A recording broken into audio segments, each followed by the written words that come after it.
And I will tell you that I really encourage you to think about that for a minute, because a lot of people who do not have any experience with someone who has been sexually assaulted think that's counterintuitive. Like, how could you say that someone who's done the worst thing that has ever happened to you and you're thinking about how it's going to affect them? Well, if I had $1 for every time I heard that, I could take us all to dinner tonight. It is very normal. And what I like to tell people is, like, I am not someone who's ever experienced sexual assault. I've just spent my career working with them. So you don't have to be sitting in this room having had an experience with sexual assault to understand what he's saying. What I like to share with people is, hasn't every single one of us in the room been tremendously let down at some point in our life by somebody we love and trust or like or trusted or thought we could rely on? It could be small, it could be big, but we've all been let down by someone. How many of us dispensed with that person right away and never spoke to them or accepted them back or let them have another chance? Not that many. Okay, so that's an excellent one. I'd like you guys to come up with at least 5 so you can think about this. Yes, ma'am, in the back.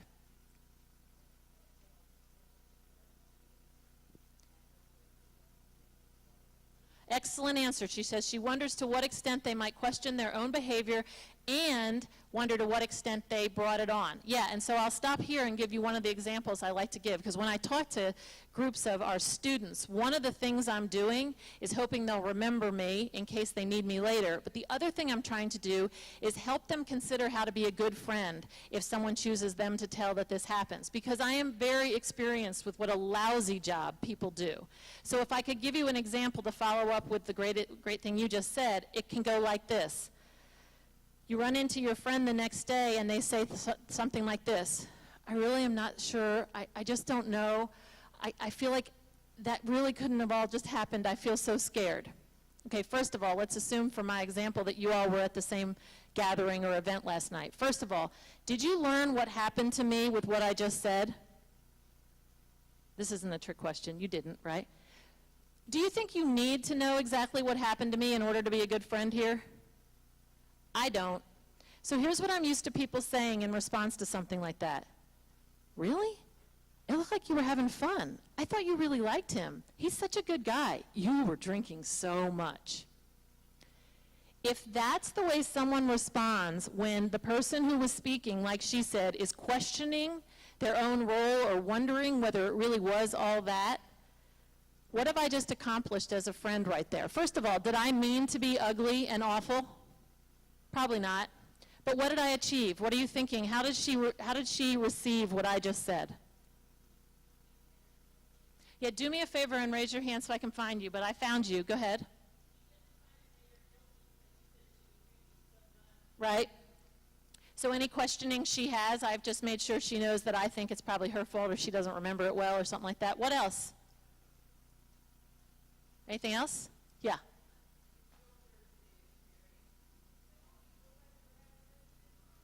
Yes, and by the way, hello. I look around at some of you that I know in this room, and it's hard because these lights are coming down on me. Okay, right. And you also made sure she knew that you don't think it's that big of a deal, but I want to make another point here. Since I'll answer one of the things I hoped you would say, which is that the other thing that makes this hard is that a lot of times they're part of the same friend group. They're all part of the same thing, so it's not like some stranger, okay? And so when she said, you look like you were having a good time, and she pointed that one out, here's what I like to say to audiences. Do you think maybe she did look like she was having a good time? Yes.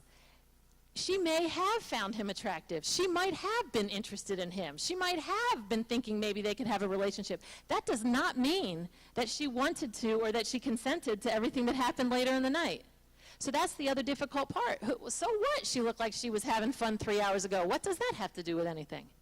But people feel free to dwell on those kinds of things and think they're super important to them deciding whether it happened or not. I might also point out, I don't think to be a good friend, you have to be judge, jury, and investigator and figure out whether it happened. But that's a great one. Anyone have any others they want to share? You know, even the students come up with like 5, so. Yes.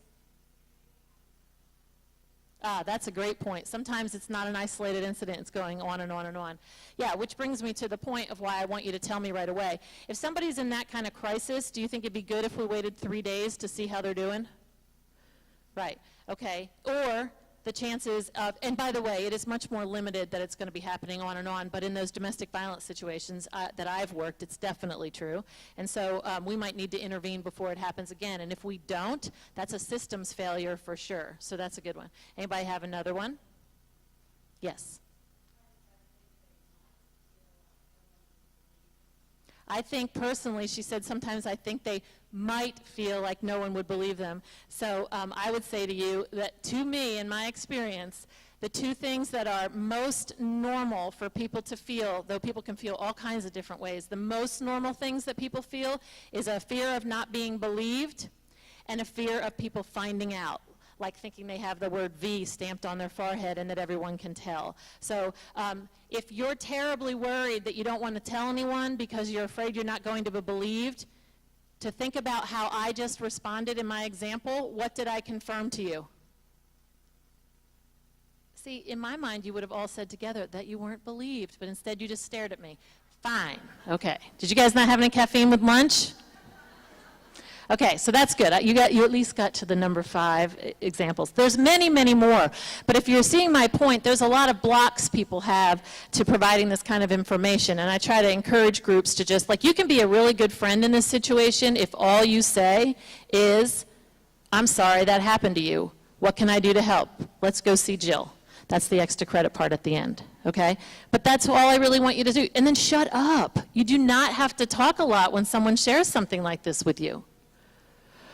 So this slide, you think that I typed it out in 1952. It really makes me angry because it's totally updated, but it's still true that 1 in 4 or 1 in 5 women will be the victim of sexual assault while they're in their by the time they're in their mid-20s.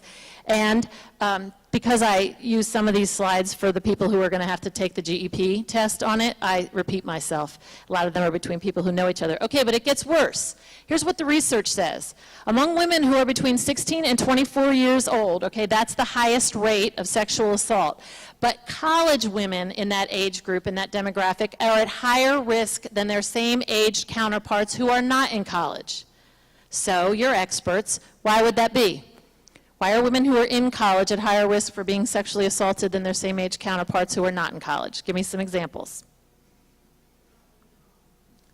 Yes, she gave one of my favorites. They're not living at home, and so about that I like to say this. When you are in high school and you decide to sneak out of the house after 2 a.m. with your hoodlum friends and be up to no good, what are the possible consequences when your parents find out that you did that? Grounded. What else? What? I have not heard that one before, but she said kill you. Good answer.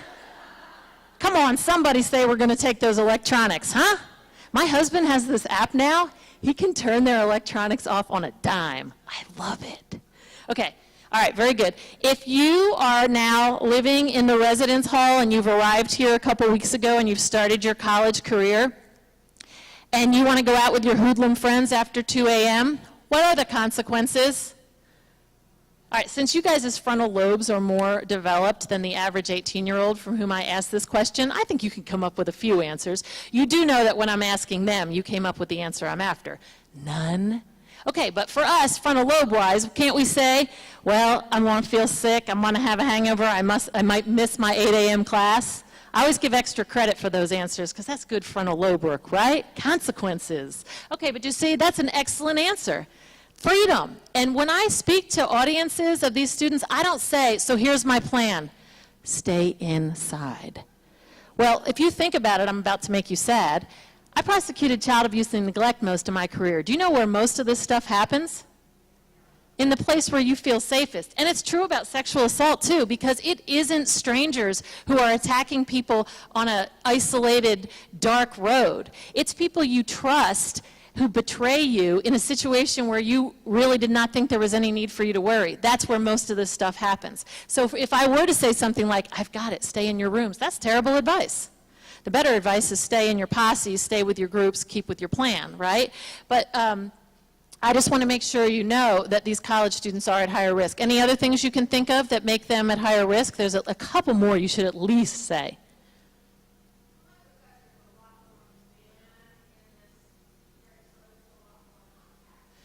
So, Okay, that isn't, I have not heard it said quite like that, and I'm not going to react the way I do sometimes when people say the one, well, this whole living together thing. And I'll tell you, I have 2 daughters, and I have a stepson who's a senior in college now. My daughter's still in high school and junior high, but when I first walked in on my tour with Gary Stewart and he took me in and I'm like seeing everybody living together, I'm thinking to myself, ooh, this is not good for me.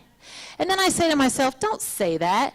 What does that imply, that like men can't control themselves? That's ridiculous. Most men are excellent stewards of their own good behavior and a good tool for how we fight this epidemic that's going on. But you put a little twist on it that made it a little bit different. And you're really more referring to my fishbowl effect, that we're all living in much smaller quarters together, doing the same things, engaging in the same patterns. And to that I say, oh yeah, because one of the things that's sad about the work I do is that I'm not really sure that I could, like, if I was given a chance, like, write a perfect formula. If you just do it this way, nothing bad will happen to you. Like, I can't do that. That doesn't exist.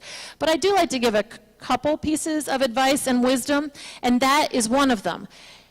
I ask them, because right now I'm going around talking to all the athletic teams, because I can do that before we start the onslaught of GEPs and everything else. And so I'm talking to people who are brand new freshmen, some sophomores, like small groups that have different age brackets.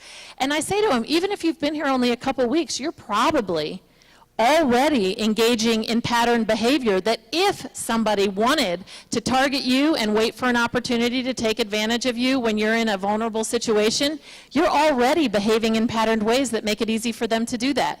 So for all of us, I say, don't always leave at the same time. Don't always walk the same route. Don't always park in the same place. Do you see my point? I mean, there's already so many things about social media that make it easier for people to keep track of each other. Don't make it easier. So I appreciate you saying that, because that's one of the things I like to talk about. You've got to say the other one that's glaringly obvious. I am not letting you get away with it. Can anyone think of any others? Okay. Yeah, who said it? Did she yell out, but you guys were going to say it too? Okay, then we're going to get back to you in a minute. What were you going to say? And was that your fancy way of saying huge amount of booze and some weed? Is that what okay, very good. I don't say that in the other audiences. I just felt I could say it to you guys. Okay.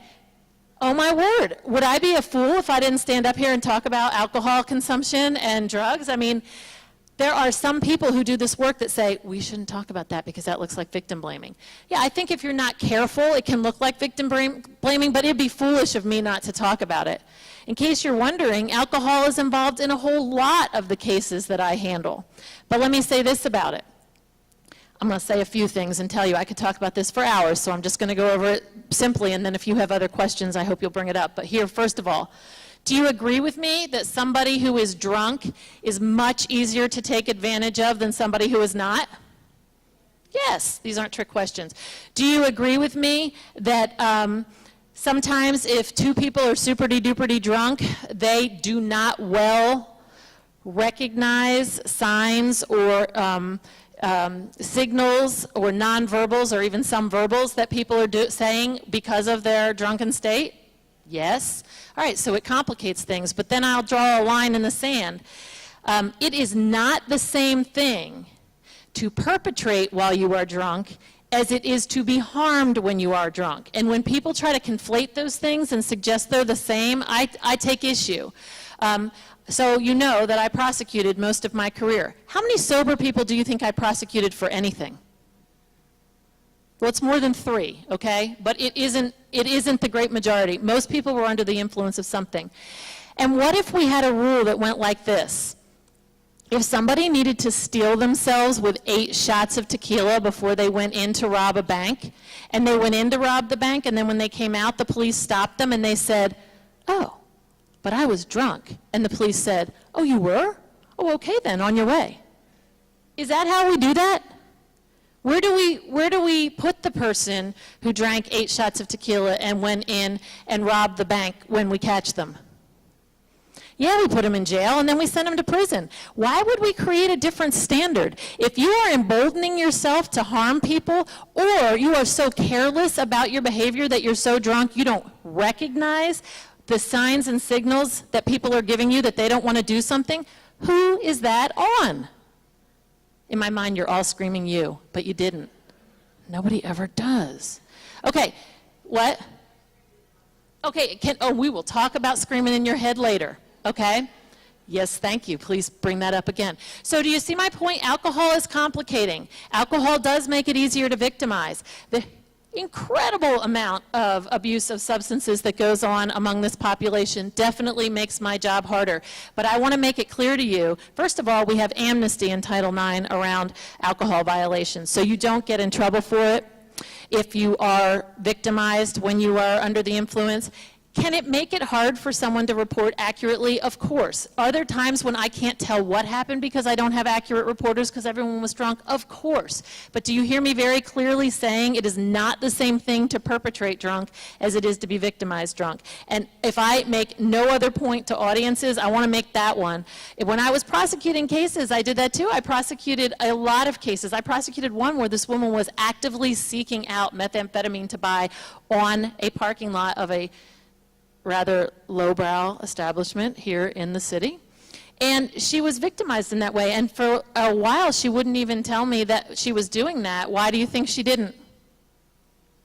Because she was afraid I wouldn't care. Because who cares about people like that anyway? Well, we don't play like that in my office, so just so you know, that's not how we evaluate the equation. So excellent point, everybody. And you have another one?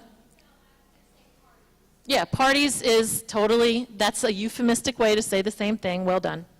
Okay, so those are some different examples. The other thing I want to say to you here is that because of the work that I used to do with child abuse and neglect, I want to assure you, and this is a really sad point, but there's a lot of people who come here to college and they have already been victimized in this way, whether by child abuse and neglect or have been raped before or have been the victim of domestic and dating violence. It's actually a sad fact how early people are being exposed to domestic violence in the world now compared to fill in the blank. Probably we're still talking about it more too.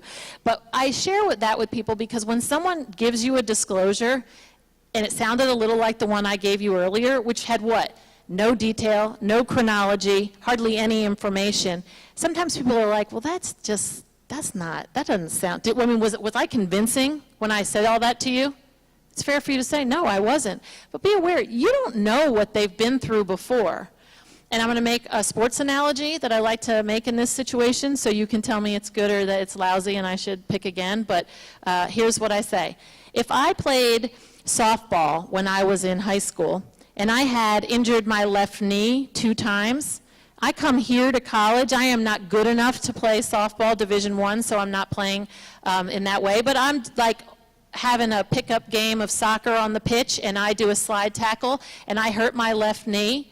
Does it stand to reason that my left knee is going to be more hurt than it would have been had I not had those prior injuries? This kind of trauma is the same.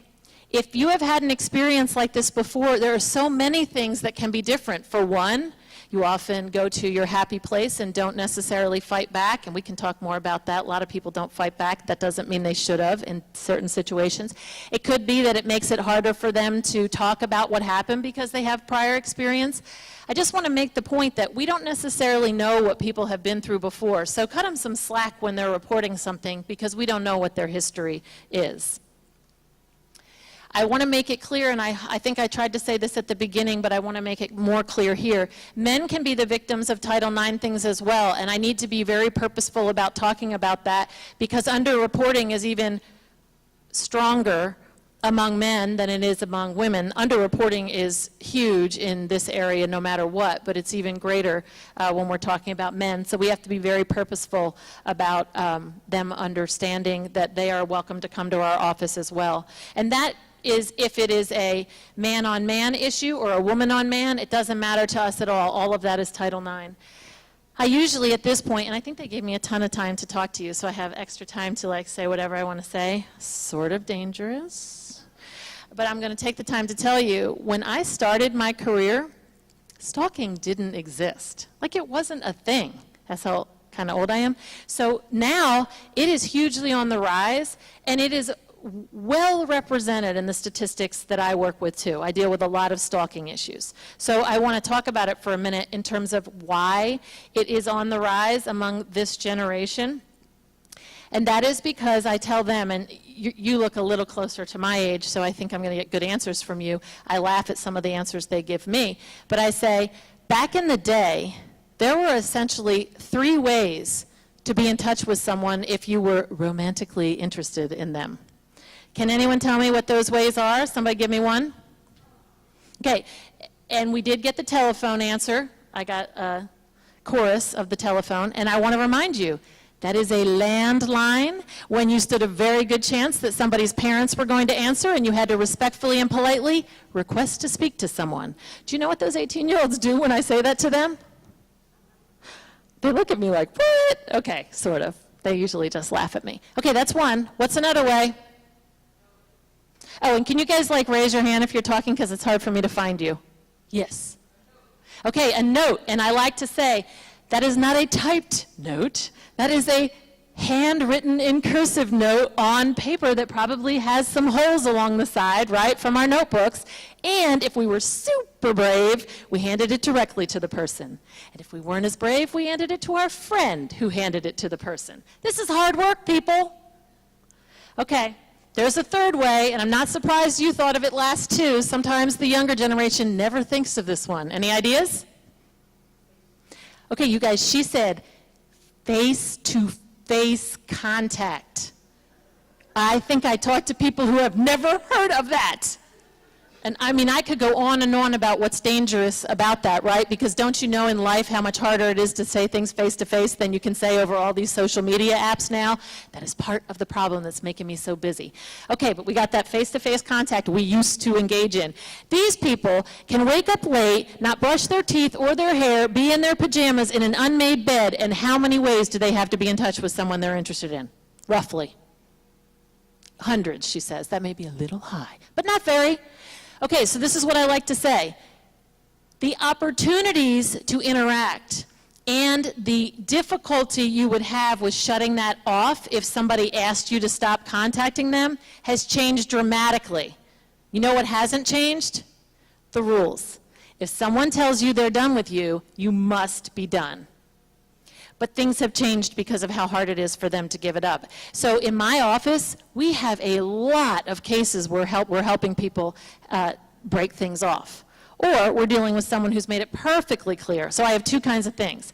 I have cases where the person desperately wants the situation to be over, and I say this. Can anyone think of what my question is? My first question out of the box when I hear this is the issue?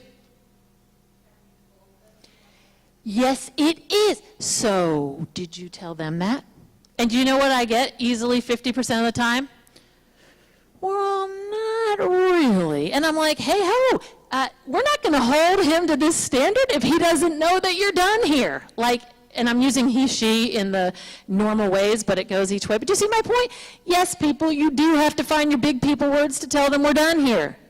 Now then, the other stuff I work with, it has been made perfectly clear 6 ways to Sunday that the person's done and this person won't stop, and we call that stalking.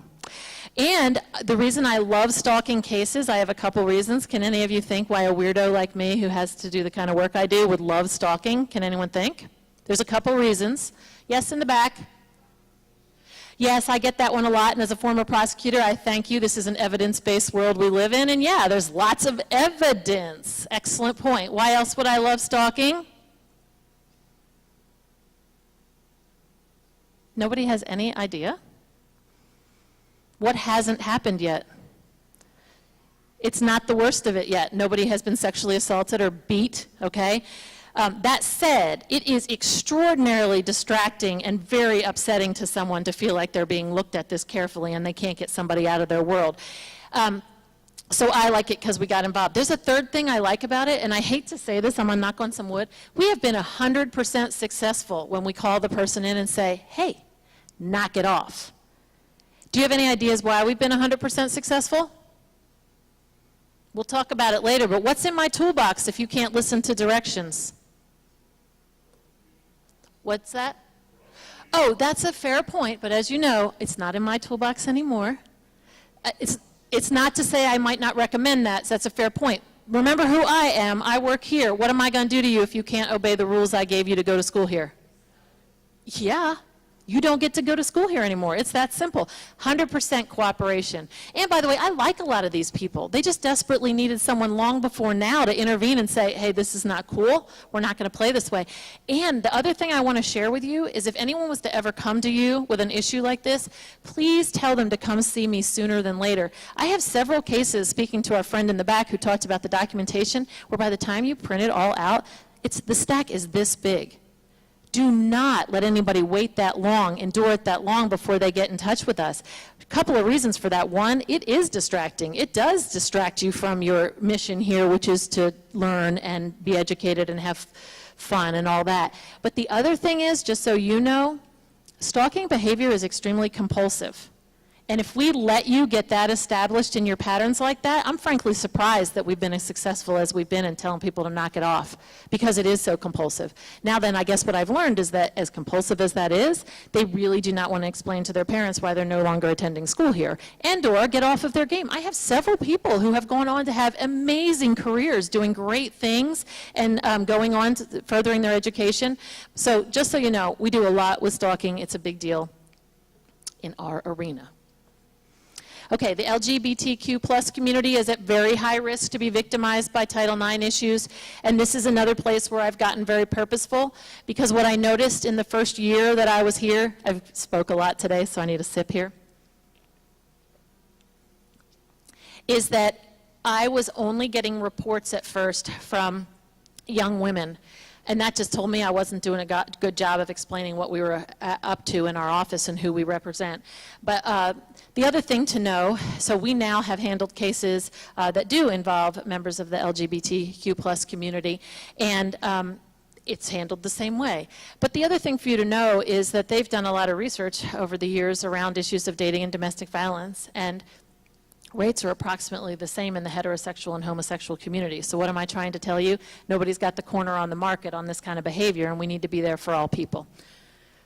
So the other thing I like to mention is how athletes are victims of Title IX issues. And one of the reasons, I bring this up for a couple reasons, mostly because I think a lot of people think it's counterintuitive. When I said that to you all, that athletes often are victimized in this way, did any of you think, well, that's weird? And if so, can you tell me why? What is it we think about athletes that makes you think it's not likely that they're going to be victimized in this way? Yeah, she's giving me her sign because maybe she thinks I'm old and I can't hear her from the back. They're strong. They're big and they're strong. And I was talking to a couple of groups of them this week, because I'm doing that. And I'm like, you are bigger and stronger than most people, and you can run faster than most people. But what does that concept defy that I've been trying to instill in you all day? It is rarely about overcoming someone physically. It is so much more often about abusing someone's trust and betraying them when they have their defenses down because they trust the person. Okay, so being big and strong doesn't actually serve you much in this situation. And by the way, I also have done some research, and I can talk for a lot longer, but I will not today, around the issues with athletes, because in addition to be bigger and stronger, they have a lot of confidence often, and they don't recognize when they are vulnerable because they think they will be able to rely on their strength, which doesn't serve them well here. So there are some things that are disconnected in their minds around this too. I will also share with you, in case any of you have a particular interest in athletes, they are a group that it is very difficult for us to service sometimes, because whereas we have amnesty for alcohol violations, sometimes they fear being in trouble from their coaches for something they were doing that was in violation of team rules, so that's just another barrier to reporting. So that's part of why I work so hard to develop good relationships with them. I do that with the international community as well. I'm very connected to our Chinese scholar office. I went to China back in May, just in case you wondered. I'm, in addition to being responsible for the Springfield campus, I'm responsible for Title IX issues in West Plains, Mountain Grove, and our sister school in China. I was finding it difficult to discuss those things across the miles, so I thought I should show up and make sure we all knew what page we were on around Title IX. But you can see that there's a lot of different populations where issues around Title IX are even more difficult. So typically when I talk to a group, we talk about different barriers there are to reporting, and I had you talk about some of those at the beginning, and you hit your number 5. There are easily like 96 more reasons people don't report. But there's a couple of them that I like to talk about if I get a chance. Oftentimes, and you guys hit on the one that sometimes they don't think it was that big of a deal. Either it's because someone they've had a sexual relationship in the past, so is it really that big of a deal? Or worried that people are not going to believe them or being embarrassed or ashamed. But this one has always been really hard for me to deal with when they say, it would be too hard emotionally to deal with it. And I heard that a lot when I was a prosecutor too, and I say to people, well, I just want you to consider this. Whether or not you work with my office, whether or not we do an investigation or we provide resources to you and try and help, when you wake up tomorrow morning, or in 5 years, or in 10 years, or fill in the blank, you're still going to remember that this happened to you. Like, I can't do something to make it go away. So I say to them sometimes, why don't you picture what you're going to think or feel in about 30 years when you're sitting on the back porch with your best friend about whether you did enough to deal with what happened to you here. Because whatever it is you think you can live with, I can live with it too. Now, I'll be honest with you all, I don't like to do nothing about things like this. I'll get to a slide in a minute about how many people don't ever reach out for help or tell anyone that they've had an experience like this. But like, I like to point out to them, how emotionally difficult this is going to be is not necessarily about who you tell or what processes we go through. It really is awful to be going through this no matter. Sometimes that makes a difference, sometimes it doesn't. This is all research-based information as well, and then there's the fact that a lot of people don't think anything's going to be done about it.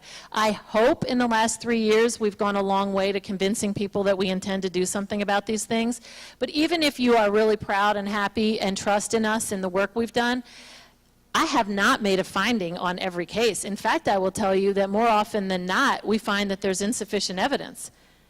If there's only 2 people in the room on most of these situations, and it's often just hard to tell, and there's nothing fair about that, it's just true. So that doesn't mean we didn't do anything about it. That might mean that we just didn't have enough. Or the other thing is, even when we do something about it, we don't tell the rest of you what we did. It's all confidential and private, so you don't necessarily know what we did. But I hope we've done a lot to make sure people know we're going to do our best to try, and that we have a lot of resources that we can help people with if we have the opportunity. These are just more things from research about how people interpret their abuse or things that they're dealing with. I'm not going to go over that more. So this slide gives you some statistically relevant information about who is likely to be victimized. And sometimes when I present this in GEP courses to people who are going through their sorority recruitment process, they get offended by this slide as if I wrote it myself. I'm like, well, clearly this isn't just Jill's ideas about what makes it harder. I mean, like, first of all, what are you supposed to do about being female? And I am female, so it's not like I wrote it. But I think it's worth pointing out to people what the risk factors are. And so being female is very high up there, as you can see. How about being a freshman or a sophomore? Any ideas why that makes it makes people more vulnerable? Oh, I like that one. I don't get that from the kids as much as you might imagine. She said maturity. That's a good one. What else? Don't whisper to your friend. You have to raise your hand and talk to me. Yes.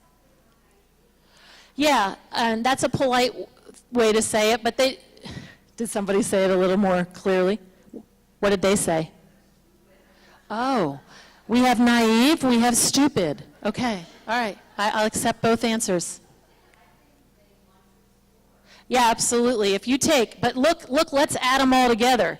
We have immature, we have stupid, we have naive, we have wanting to explore. Do you see how that combination does not seem like a recipe for success? Anybody else have another one? Wanting to fit in socially makes you take maybe some risks that last year you wouldn't have, or that your frontal lobe is telling you not to, but you're doing it anyway. Who else had one? You got another? and think they're invincible. Amen, sister. That's a lot of why I try and present this from so many different angles, because at first I thought when I would show up in front of these classes, when I decided I would start doing this, I thought, what am I going to say so that they're not all sitting there going, well, it's true, but she doesn't mean me. And I want to scream at the top of my lungs, no, really, I mean you. So absolutely, they think they're Teflon and it's not them.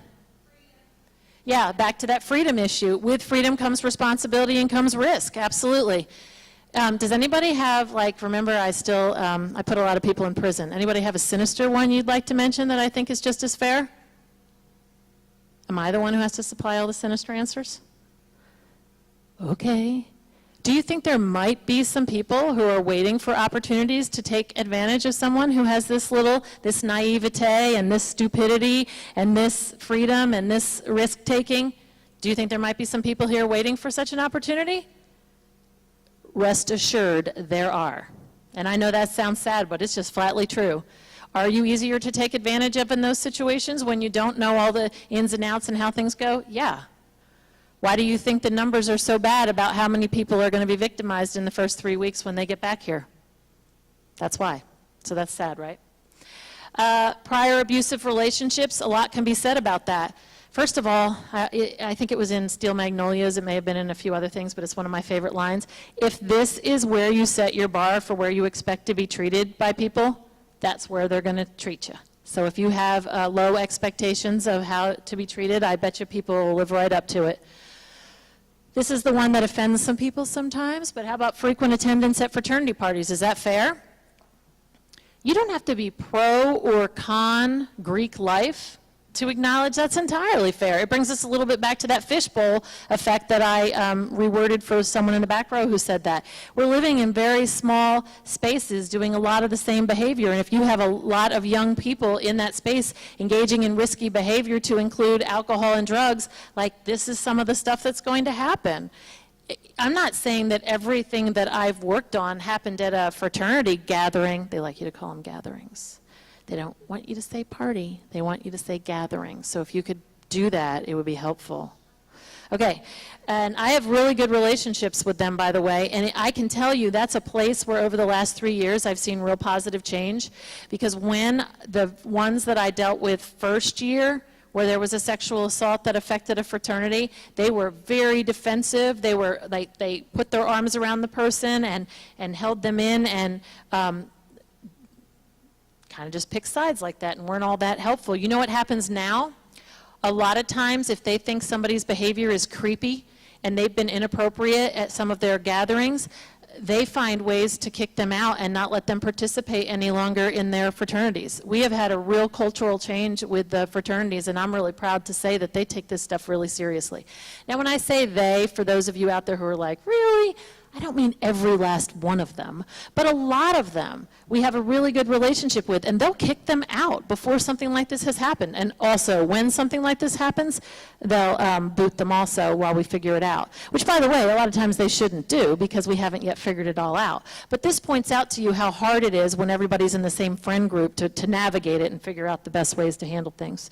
A membership in a sorority, same reasons. Having had victimization prior to college, you can see that's a theme. Having a non-majority gender identification makes you very vulnerable as well, being a member of the LGBTQ+ community, and having had a large number of sexual partners. Now, I think that you all are a bunch of academics, so at least somebody should tell me that I should tell you more about why that one would be on there. Does anybody think that's weird or curious about it? Fine, I'm not telling you. Okay, go ahead. Yeah, absolutely, it's been normalized, and you've been used to engaging in risky behaviors, and often when you do that, you subject yourself to things that can go really poorly. So, you were right.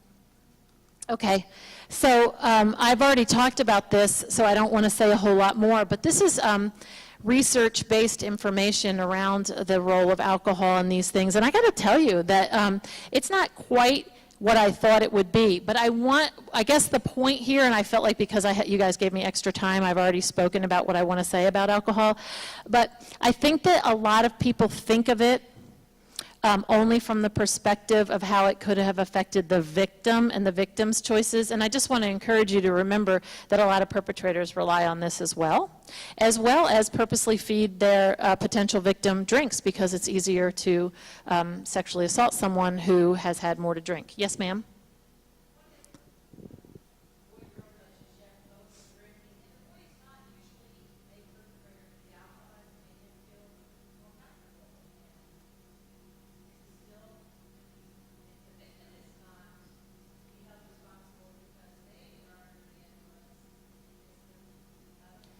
So why don't we just turn the genders around and just consider it, because it could go either way. There are times when it would be the woman who was being very aggressive in that situation.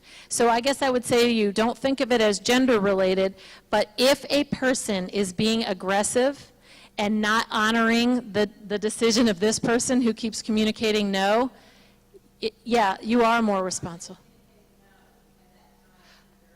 Well, and let me be clear. I have a lot of situations where among drunk people, I cannot tell who said what when. And if I'm not able to tell because you're not a good reporter, you and whatever, and I don't have any extrinsic information, then I'm just going to say I don't know. And I do that a lot. So I don't want you to think, in case I led you to believe that every time there's alcohol involved, I have this superpower where I can figure out who the perpetrator was and I can make sure I know enough about what happened. Oh, no, no.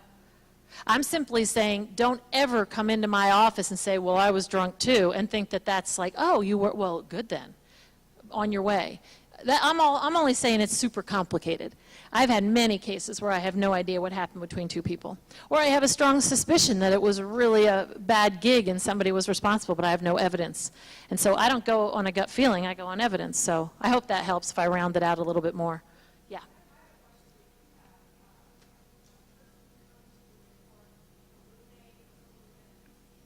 Yeah. She said, what if it's someone who comes and says, my roommate's in a really bad spot, this happened to her, what do I do? I get a lot of third-party reports. I will reach out to that person and see if they want to come see me, and if they want to come, they come, and if they don't want to come, they don't. And when I got started in this, I wondered what the best mechanism was going to be for me to be in touch with people. And a lot of people told me I wouldn't be very successful using email, but I am way over 90% successful using email, and I prefer it to a phone call or face-to-face because, well, why? Because I told you that's an easier way to communicate earlier. No, I'm just kidding. It's because if you're going to, I say, when you hear from me, you guys even do it. Who's ever gotten a phone call or a message from me and said, ooh, good, it's Jill, this will be great? No, that doesn't happen. So Rachel and I say, some people even say that to us, oh, what do you want? I'm like, that's rude, people. Just at least act happy to talk to me. But the point is this, I use email because I want people to not have to respond. If you're getting something from me, something has gone probably wrong. And so I give them a chance to react to it through email. But what I'm going to do is reach out. And then, by the way, if I'm really worried about it, like if it's just, like I don't know a whole lot about it, I've reached out, no response, maybe that's okay. But if I'm really, really worried about something, I think it has a lot of factors that worry me. I'll send a third email that says, hey, I don't know if you have been ignoring me or haven't seen these. If you're not interested in talking to me, that's perfectly fine, but would you at least acknowledge so I know if you're receiving these? And like 3 or 4 times I've had people say, yeah, thank you for being in touch, but I don't want to talk. That's the end of it. It is their choice whether they come see me. It is not my choice, so that's a good question. Okay, any other questions? Yes.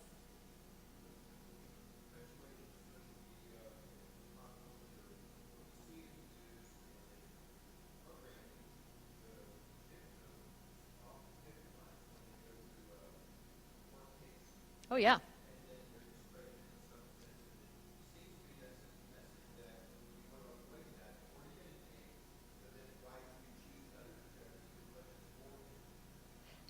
I guess I will say 2 things to you. After all these years and all the things that I try to do to make this easier on people, I am not sure that I would recommend to my sister, my daughter, my nieces, my cousins, if they were victimized in this way, to go through the court system. It treats people horribly. And that's being spoken by someone who dedicated her life to trying to make it better, and I didn't win. And so, fair point. I always say to people, you guys have to figure out what makes most sense for you. We do a lot more institutionally to protect people, but then I'll say to you that I was dealing with a situation that happened this summer, in case you guys think I have the summers off and we just, I don't know, tan or go to yoga or whatever. No, we do not. Things keep coming in all summer. And I had a new one, and she came in to see me the other day, and she said, you know, it's interesting, everybody's all yay, Me Too movement, but that's not what it looks like when it's in real life. Nobody supports you, everybody doubts you, and nobody sticks by you. And I thought, that is a fair point. So all I can do is keep doing this to try to give people more information, because people are rotten to people who've been through a situation like this, just rotten. Sometimes, if I think it looks like retaliation, I invite them to come talk to me about it and explain how I'm going to send them to the conduct office if this is the best they can behave.